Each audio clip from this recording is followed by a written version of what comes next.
Olá, sejam bem-vindos. Vamos falar agora de sistema hematológico. No sistema hematológico a gente fala sobre o sangue, tá?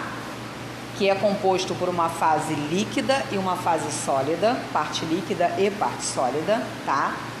A parte líquida a gente chama de plasma.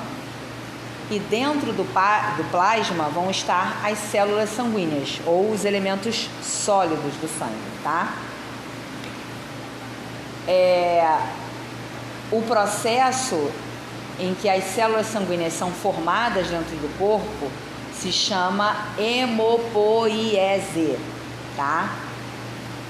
Essa hemopoiese vai ter essas células sanguíneas sendo produzidas em alguns órgãos específicos, em alguns tecidos, tá? Então a gente tem o fígado, o baço, a medula óssea, o timo e os linfonodos. Na medula óssea, a gente tem essa produção de células sanguíneas só durante a infância e a adolescência. Na vida adulta, a medula óssea vermelha, que é onde essas células são produzidas, é substituído pela medula amarela, que é composta por tecido adiposo, tecido gorduroso, gordura, células de gordura. E aí não tem mais a produção dessas células sanguíneas nos ossos, tá? Os ossos onde ocorre essa produção de células sanguíneas são mais arcos costais, o externo, tá? As vértebras e também nos ossos do quadril, tá? Mas só durante a infância e a adolescência. Na vida adulta não tem produção de células sanguíneas nos ossos, tá bom? Então, a gente tem a composição do plasma, ou seja, a parte líquida do sangue, sendo aproximadamente 90% de água, o que dá um total de 55% do volume total de sangue no corpo, tá? E os outros 10% são de metabólicos finais das células, são de fragmentos, tá? De substâncias que o plasma carrega. Então a gente tem proteína, a gente tem sódio, tem cloro, tem bicarbonato, tem ureia, tem hormônios, tá? Então, por exemplo, os hormônios são produtos celulares que são transportados para lá e para cá, tá? Produto metabólico de excreção celular, ureia, proteínas também são importantes, albumina, fibrogênio, é elemento ligado na coagulação do sangue, então é transportado ali pelo plasma. A proteína do plasma contribui para a pressão do sangue, também para a viscosidade do sangue. Íons, sódio, cloro e bicarbonato estão presentes e também contribuem na pressão do sangue. Quantidade, tem muita quantidade, pouca quantidade, está dentro do padrão. Tudo isso vai variar dentro da composição do sangue. Quantidade, expressão do sangue, velocidade em que o sangue circula, tudo isso tem uma variável, tá? O plasma também contém materiais nutritivos, por exemplo, a gente tem carboidrato, que vai se transformar em glicose, aminoácidos, lipídios, também tem o oxigênio, nitrogênio e o dióxido de carbono, que vai sendo transportado pelo sangue, indo e voltando dos outros sistemas, tá? Se tirasse todos os elementos figurados do sangue, o restante do plasma, se fosse colocado para coagular, seria denominado soro, tá? Então a gente tem um soro sanguíneo, que normalmente em laboratório é mais manipulável, tá? Então os elementos sólidos ou a fase sólida do sangue não é constituída pelo plasma, consiste de uma fase sólida que vai incluir as células sanguíneas, tá? Vermelhas. Essas células sanguíneas vermelhas, elas são em maior número dentro do sangue, tá? são aproximadamente 5,8 milhões de células, cerca de 4,3%, mais ou menos 5,2 milhões nas mulheres e 5,8 milhões nos homens, tá? A porcentagem por volume de sangue é chamada de hematócrito. Quando a gente faz exame de sangue para ver hematócrito, é para ver a quantidade de células vermelhas que a gente tem, tá?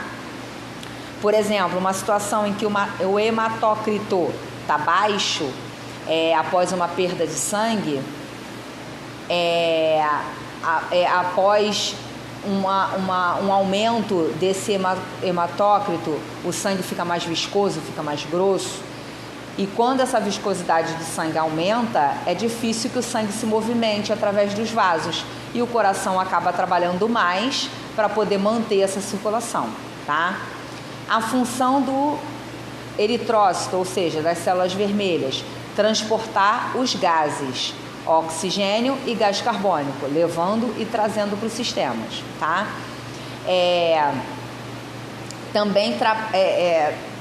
Também se diferencia por participar do processo de saturação do oxigênio na corrente sanguínea, o que acaba por fornecer a essas células a coloração mais avermelhada, tá?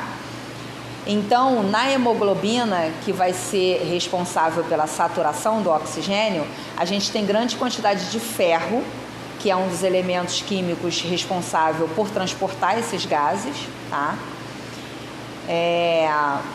As células vermelhas envelhecidas, normalmente, ou as danificadas também, elas são consumidas pelos macrófagos, tá?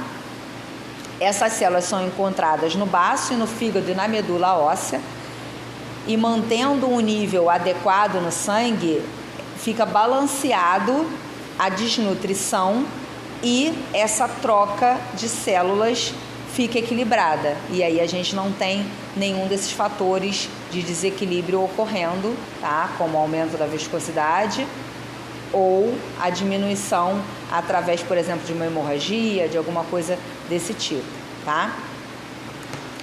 As células sanguíneas brancas, ou os leucócitos, são os elementos figurados do sangue que estão envolvidos no sistema de defesa do organismo, contra as doenças, infecções, também na linfa, tá? Que é a substância do sistema linfático. Vai ser por meio de fagocitose, ou seja, eles consomem as células ou micro-organismos que não são úteis ao sistema.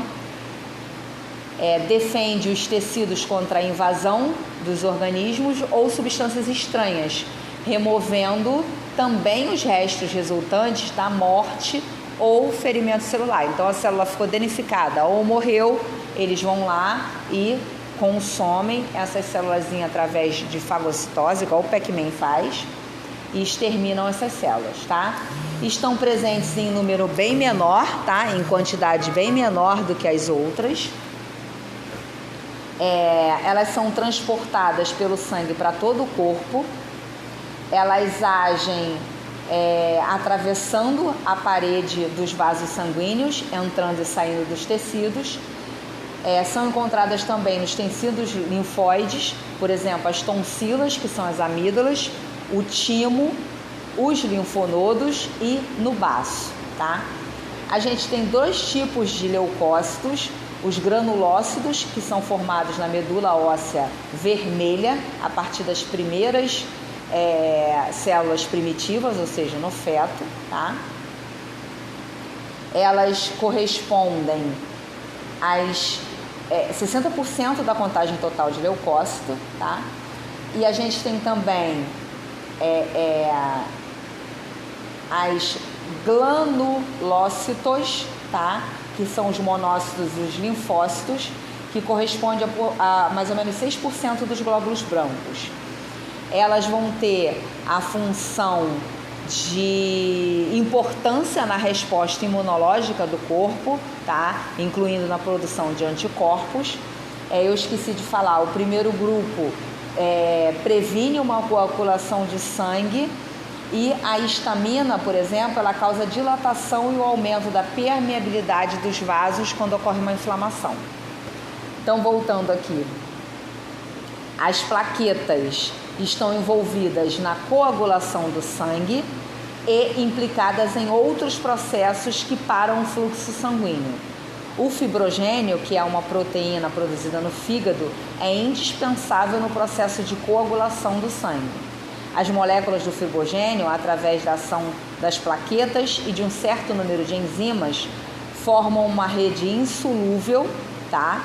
E ela captura células sanguíneas, bloqueando o fluxo de sangue, prevenindo um sangramento excessivo quando um vaso está lacerado.